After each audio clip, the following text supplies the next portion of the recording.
You're listening to a Frequency Podcast Network production.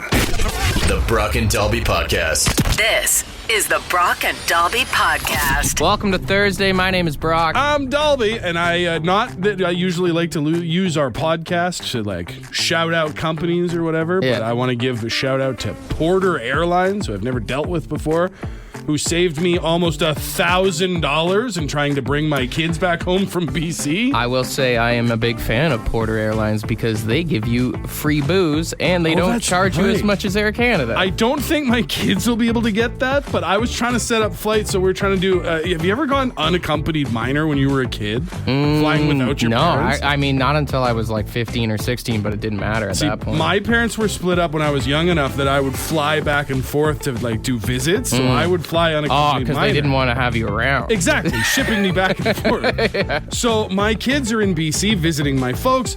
They got to come back at some point so that they can go to school and stuff. So I was trying to get that all booked with WestJet, and the hoops they make you jump through is just crazy. Well, just like you said, actually, they have to come back. I'm sure in some point in history, there's been someone who bought a one-way ticket for their kid somewhere. And just left them out there. Some poor kid just landed at Pearson one day and was like, well, I guess I'm a squeegee kid now. I guess I live here now. Yeah. Yeah. Sometimes dad goes out for milk, son doesn't come back, and sometimes dad sends you out for milk. Yeah. He doesn't let you come home. It's the way she goes, way of the road. But dude, it was crazy. I had to spend 2 hours on hold yesterday with one of the big airlines, and then they tried to charge me almost $2,000 for two kids 10 and under to fly from BC to Ontario. Dude, I know we've talked about it before, but in general, just to fly across this country is insane. Wild. For Courtney to go to Regina sometimes, it's like $800, $900, and it's like, who the fuck? Like, she's from there, but like, who in their right mind would spend that much money to go to Regina? You would think that if you went to an airplane company that was doing a regular flight to Regina, and you're like, I'll take one of those seats, they'd be like, oh, thank God someone's going to be on this plane. Yeah. No, they're charging you $700, $800. So Porter Airlines saved my kids. They're allowed to come home now. Dad can afford to bring you back. So shout out to an Ontario company. The Brock and Dalby Podcast. The Brock and Dalby Podcast.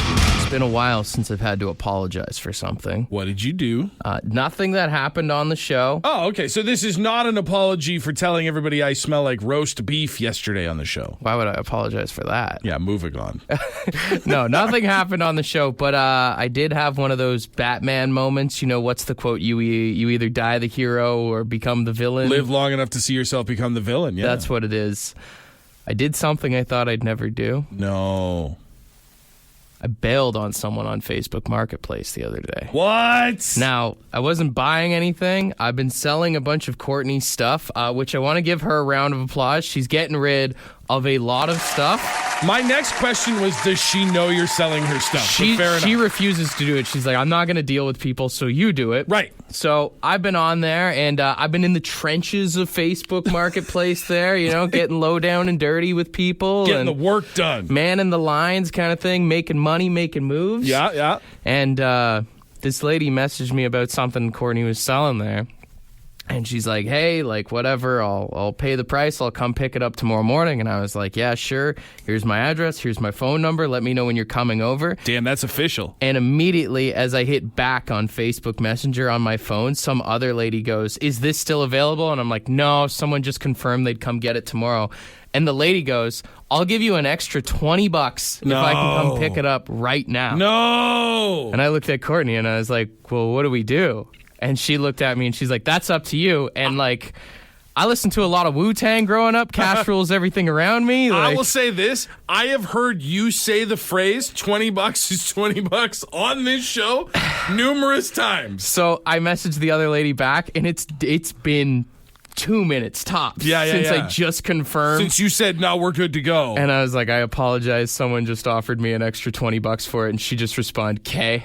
Damn, you got hit with a single K? And I felt bad. And then Courtney's like, well, at least you didn't give her our address or anything. And I was like, I did. No, she definitely knows where you live. And she's got my phone number now. Oh, no. And then I did it again. What? There was another item. The exact same thing happened. You are a menace. Someone was like, I'll send you an e-transfer right now. They sent me the transfer. I didn't accept it. And then someone else was like, I'll give you an extra $10 for it. $10? $10. So I messaged the other lady back and I was like, hey, do you want to cancel that e-transfer? Someone sent me more money for that. Yo. And the lady was like, are you serious? And I was like, yeah. So to those two ladies, because I sent both of them my phone number and my address, I just want to make sure that we good, because it didn't seem like we were good. So No. I just want to say Sorry. I don't think that's going to cut it. and I've talked about it before, like Facebook Marketplace is a pain in the ass, but I was that guy yesterday. So. Damn, dude. You know what? My first thought is, are you serious, lady? Is going to be the one you have to be the more worried about. But now that I think about it, it's always the quiet ones. Dude, It's K. that K-bomb? That K? I know. That should be nerve-wracking. I was going through their Facebook profiles and I saw them and I was like, I could probably fight this one girl's Come on! boyfriend. You are so in the wrong, and you know you're so in the wrong, that you are scoping profile pictures to make sure that if it comes down to it, you're safe. You gotta be safe, man. I mean, in general, whenever someone messages you on Facebook Marketplace, you should creep their profile. But I mean, after I did some tomfoolery like that, I had to cover my own ass. There are going to be people who are going to be on red alert for seeing you online on Marketplace now. And you know what? I see some people on the text line calling for it. Shame on me. Absolutely. But hey, man, the way this economy is right now, an extra $10, an extra $20, who are you guys to judge me? When you said the first one was an extra $20, I was like, damn, how much was the price of the item? Let me get that. The first item that you got the $20 more for. $30. So from 30 to 50, I go, okay, damn, I kind of get it. I wouldn't have done it, but I get it. What's the price of the second item that you added $10 to? It was $10 and it went to 20. Just sell it for the 10, you animal. Hustle, baby. You have the money waiting to be put into your account, and you're just like, no, I got a better offer. 3A2 female dogs get money, you know? That's the old saying, right? I apologized, okay? I'm apologizing. That's what I'm doing. I feel bad. I'm sorry, okay? To Linda and Veronica, I want to apologize. Sorry. Will you ever do it again? Probably. Yeah, that's what I thought. Probably. You animal. The Money's money. Brock and Dalby Podcast. We're doing apologies this morning, but apparently my apology wasn't good enough for some of you. So once again, to the two gals who I screwed over on Facebook Marketplace yesterday, I just want to say, Sorry. all right? I think the problem with your apology is you immediately admitted you'd do it again if somebody else made you a better offer. Money is money, okay? Life is too expensive right now, okay? That said, as we always do on the show, when one of us makes a heartfelt or not so heartfelt apology, we open it up so that everybody else can clear the air and get it off their chest and make apologies of their own. We just got this one right now. My confession is that I originally made plans to have dinner with this girl and her parents, but I'm on the road to Canada's Wonderland right now. I said, yeah, babe, something came up. I can't make it. Sorry. Do you think, because he says dinner with this girl and her parents, do you refer to your significant other as this girl? It's not that close, I guess. Someone said, I want to apologize. Oh, I want to apologize to my dog. I said we were going to the park yesterday and I dropped him off at the vet to get fixed. Sorry. Oh, man, dude, imagine thinking you're going to go to the dog park and then wake up and have no balls the next day. That's a tough day. This one here says, sorry to the kids who mowed my lawn for just $5. Next time, negotiate the price up front. See, I'm not the only one. Money's money, man. It says lesson learned. Someone says, I'd like to apologize to my girlfriend. You were right. I shouldn't have had all those pickled eggs last night. Sorry. We got another one here. It says, this is to my little brother Davis. Sorry, it was I who took your Pokemon cards. I pawned them for that guitar I bought back in the 7th grade. Damn. I regret what I did, but also I think he could agree that I do shred pretty hard now. Sorry. What? All these half-ass apologies today. I'm like, hey, sorry I did a thing, but like, I'd do it again. I can play Seek and Destroy pretty well, though. Sorry to my friends. I only get so many long weekends each summer. no shot I'm spending one on a weekend on a wedding that isn't gonna last anyway. Sorry. Oof. I mean, I think we all know when you go to some weddings, you're like, everyone's making bets. Oh, dude, you're sitting in the back row. You guys are passing fives around to be like, all right, man, this is my date. This is my date. Someone's gonna hold on to that money, and you're just waiting. Oh, we got this one in here. It says, can you apologize to my buddy Steve for me? I got a little too tipsy and took a tinkle on his guest bed in my sleep. Sorry. Been there, brother. Been there. All right, let's wrap up with this one. Okay. I actually got some names on this. This is from Chris to Damien. Sorry for saying... Are you ready for this? Mm-hmm. Sorry for saying your baby looks like Jeffrey Dahmer.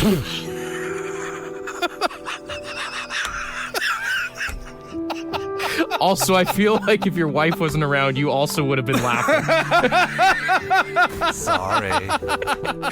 There's more. I'm sorry, she kind of sucks. Sorry. Oh, that's just mean. Some kids, you can see it on them. There's a psychopath in some kids' eyes. They're innocent, sweet children. They don't know about psychopaths yet. Some kids, you can see it, and you're like, there's a Netflix documentary in that kid's future. It's all in the eyes, man. It's always in the eyes. The Brock and Dalby Podcast. There's an Italian athlete, Giorgia Valla, and she's going viral right now because people just realized she's sponsored by a cheese company back in Italy. So, Brock sends me a link and goes, don't open this until I start to break. The photos are amazing. I open it up, and it's a woman in a gymnastics outfit doing the full splits over 4 wheels of cheese. She's sponsored by Parmigiano Reggiana. And yeah, the photos are of her doing the splits over cheese wheels. She's hugging cheese wheels. She's sitting on cheese wheels. She's holding cheese wheels. I like that one. There's one, she's just like laying on her stomach. Just looks like she's just picking cheese off the wedge. Like, what a rough way to eat Parmesan. If you want to see the photos for yourself, text cheese to 762-555 or check the podcast links. They're made. Honestly, some of the photos, it looks like it's like a couple's photo shoot just with cheese. Yeah, the way she's hugging the cheese is normally you'd see like the dad wrapped around his pregnant wife. You know what I mean? Yeah, like, it's so kind of like good. how they used to do the Got Milk ads, but with cheese. That's exactly it. Good for her. Big Cheese has a lot of money these days, man. Well, that's what I'm saying. Like, if you were sponsored by a cheese company, and especially if you're Italian, like, oh my God, your family's set for life. You are eating good, because I have to imagine the way she's got her hands on some of this cheese, they can't sell it. She took it home. Well, that's what I was wondering too. Like, the feet are on the cheese. Like, what are they gonna? I mean, someone might buy that cheese. Actually, you're right. You're right. There's a market for that. Certainly a market for it. We're not gonna get into that on the show today. But yeah, I mean, I'm sure even just people who support amateur sports might be like, you know what? I'll buy the Olympic cheese. I just really hope she's not lactose intolerant. Well, I think that would have to play into it. I think from the cheese perspective, you want an athlete who's going to bring attention to the brand, but she's got to be able to eat the cheese, right? If she's lactose intolerant, you got to hire somebody else. Dude, imagine going on the gymnastics course after her. She's just ripping farts all over the place. You're from the other country. You do the flip. You're up on the balance beam. Oh, God. That's how Italy got that silver medal in gymnastics. It's all adding up now, man. It's the cheese. It's all the cheese. The cheese is the key. The Brock and Dalby Podcast. How come there's no Canadian athletes that are sponsored by like maple syrup or something? I've seen a few pictures of athletes holding maple syrup bottles, but they're always without a logo. Yeah. They're always in commercials for other, like, Petro-Can and At least like a sponsor by Beavertail. There's actually, you know what, thinking about it now, there's no athletes sponsored by Tim Hortons. Although, like, what would you eat from Tim Hortons as part of your Olympic athletic training regimen? You know what I mean? I guess, like, a black coffee in the morning to get you going. I mean, if you're a fighter and you're trying to make weight, there's a lot of food that you could eat there that will run right through you. If you're farmer's wrap. I was just going to say, imagine Evan Dunphy, Canadian race walker, just wolfing down a farmer's wrap before he goes out for the 20K. It'll make you not stop. It'll make you not stop, that's for damn sure.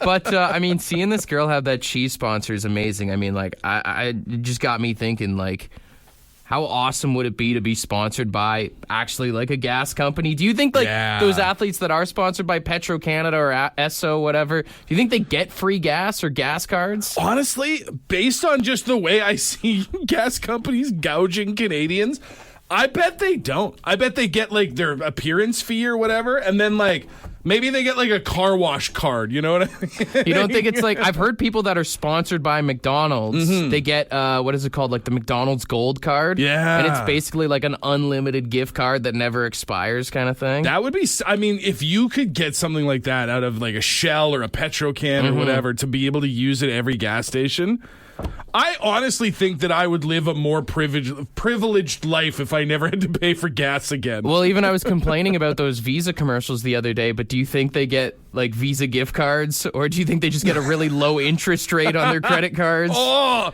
dude, that would be sick. Right? If they were like, hey, you're a Visa athlete, so your interest rate is only like 4%. Oh my God, I would use my credit card for everything. Dude, I want to be sponsored by Hydro Ontario. Get some free electric going here.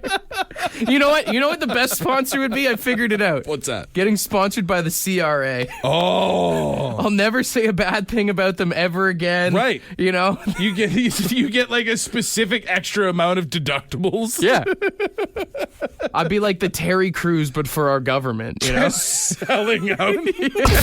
This is the Brock and Dalby Podcast. Just wanted to ask you a question. How often would you say that you skip a meal? Like a breakfast, lunch, dinner, one of the big three. You just go, I feel like I very rarely eat breakfast. Yeah. Yeah, so that would be the one that I skip a lot, yeah. I found a study, another random survey, but it's down in the States. 22%, only 22% of people say they eat 3 square meals every single day. Never miss a single meal, which means 78% at some point go, I don't need to eat. I mean, sometimes you just run out of time in the day, or you're just like, I'm too fat. Like, Yeah, I shouldn't I shouldn't do it. Now, that same study, basically every single person there said they have at least 1 to 2 snacks per day, with the majority saying they will snack minimum 3 times a day. Okay. So at what point, like, I don't think I could give up on snacking is what I'm thinking here, because they're saying if you're going to have 3 snacks a day, just convert those to, like, just have a meal at that point instead. And then you're having 3 square meals a day. Like, instead of just grabbing a handful of chips, go make lunch. I mean, I guess, but like snacks are basically is like a word that people use when they pretend they're not eating a meal. That's the thing. I feel like, you know, like snacks are like weeds. Like weeds are just flowers, but they're in the wrong place. A snack is a meal at the wrong time, right? Well, yeah, because a snack is usually at like 10:30 at night. Because like I'd say a sandwich is a snack.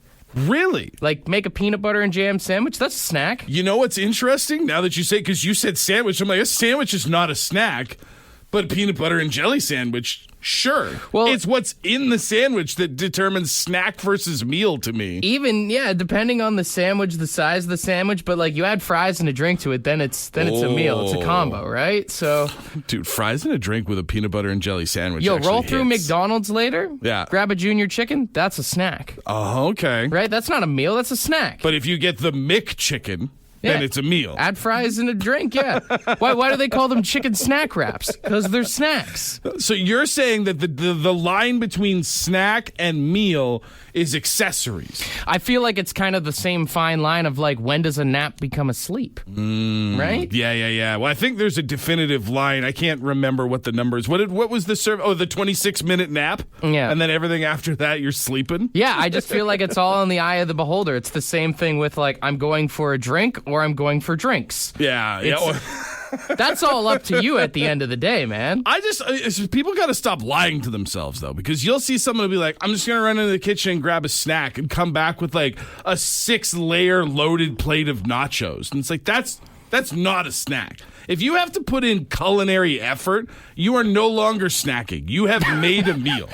If you have to put on your chef whites, you have made a meal at this point. I feel like if you're spending more than 10 minutes, then it's not a snack. Snack feels like you should be able to unwrap it and eat it. You know what I mean? You go from a quickie to like making love, right?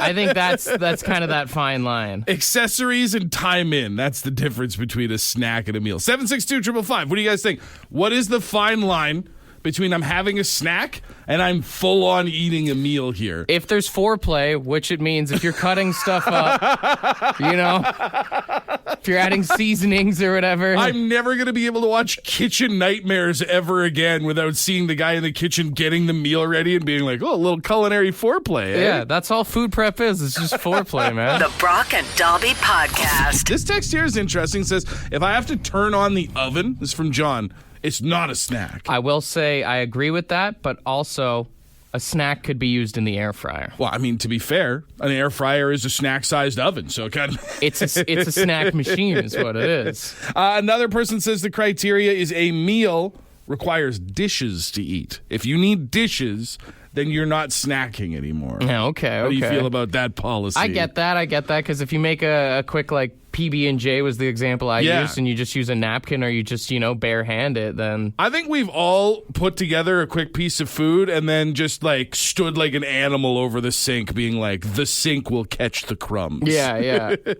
This one is interesting. This one here is from friend of the show, Ashley, because you said part of what makes a snack into a meal is if there's, I believe you called it culinary foreplay. Yes. If you have to start, like, dicing and chopping things. So Ashley said, so would that make a charcuterie board a meal? Because you got to cut up the cheeses and cut up the fruits and cut up the meats. I mean, I guess it depends. Like, are you by yourself? Because if you're eating a whole charcuterie board by yourself, then it's absolutely a meal. But not to make the conversation even more confusing, would then say charcuterie is an appetizer. Yeah, I think that's the thing is, like, if you're preparing for a large group of people, snack kind of goes out the window. Snack more implies that, like, this is just something for me. It's for me to munch. And you're right. If you're making a whole ass charcuterie board for yourself, you have entered meal territory. And for anyone that's like, well, what's the difference between an appetizer and an entree? Appetizers don't come with sides. That's the big thing. That's true. It's Appetizers a good portion. come with dips, not sides. It's a good portion, but it doesn't come with sides. Yeah. Like if you get mozzarella sticks, they don't come with a side of fries. That would be odd. Yeah. Now, this survey that we got talking about here that sort of led us to this whole conversation says that most Americans, it's in the 80% range, say they have 3 snacks per day. What is too much snacking in a day? Like, just say you're going to, on 3 separate occasions, eat a snack, feels like maybe your meals aren't big enough. I'm going to tell you right now. Yeah. I don't like it when people count my beers, so I'm not going to judge anyone on their snacks. Whatever you want to have, that is up to you, my friend. If you're sitting with somebody and they keep going to the kitchen, you're not like, that's 3, by the way. You ever been drinking with someone and they're like, have you had 7 beers? Like, piss off, man. Yeah. What's it to you? Although I will say, I feel like the conversation's very different between, hey, man, have you had 7 beers versus like, oh, man, have you had 4 ice cream sandwiches? I'll be honest with you. If you call me out on that stuff, we're probably not good friends. We're probably not hanging out. Yeah. What are you, my girlfriend? Is that your 3rd loose Pop-Tart? What are you doing with your life? Yeah, it is. All right, I have the munchies, okay? I don't need those kind of people in my life. The Brock and Dobby Podcast. The Brock and Dobby Podcast. How many alarms do you have set when you wake up in the morning on your phone? I think I have like 6. 6? You set all 6 every night? Yes. I'm a 3 alarm guy. I set them 15 minutes apart. I don't even set them every night. Like, it's Monday to Friday, automatic. They cannot be turned off. Yeah. So a nurse has come out on TikTok, this is going viral right now, saying that we're both killing ourselves slowly. Us and everybody else who sets multiple alarms. Apparently, it is absolutely terrible for your health. Because what it's doing is you're waking up, right? But then you're letting yourself fall just back asleep, depending on how far apart your alarms are. Yeah. And then when the next alarm goes off, it's ripping you out of your REM cycle.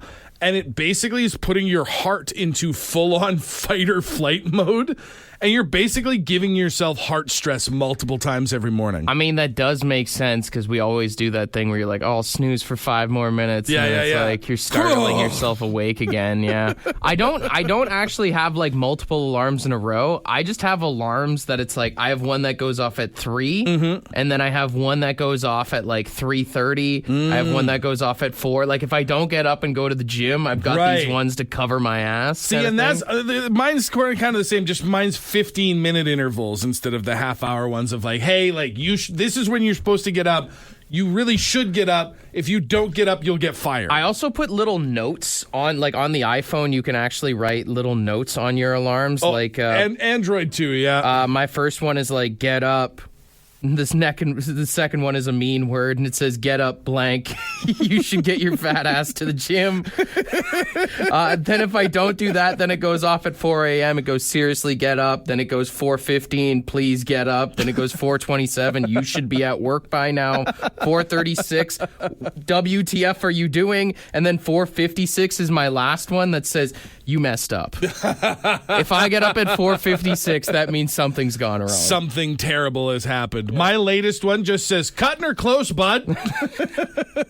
So, yeah, if you are one of those people that has multiple alarms this week, because I'll see people post pictures on, like, Instagram and stuff like that of their alarms. It's every 5 minutes for, like, the full hour that they want to wake up. You can't trust just one alarm, man. It's tough, but, yeah, if you can't get out of bed, I mean, you need to come up with a strategy. Like, I've seen some of those alarm clocks that, like, have you seen the ones that they have a little motor in them and they'll start going off and then they zip around the room? You have to, like, catch it and turn it off? No, that sounds horrible. Well, it's not a great thing for your mental health, but apparently it's better for your heart because you only do it one time. Yeah. Until you smash it, and then it's literally a one-time thing. That's the thing, is they do tend to be kind of disposable. I think the move is, honestly, is if you can plug your phone, like, in across the room somewhere that you have to physically... Because once you get up out of bed, it's like taking a leak in the middle of the night. If you open your eyes, you're kind of done for. You're up, yeah. Well, at that point, if you can get your feet to touch the ground, it's going to be far more effective than having 10 consecutive alarms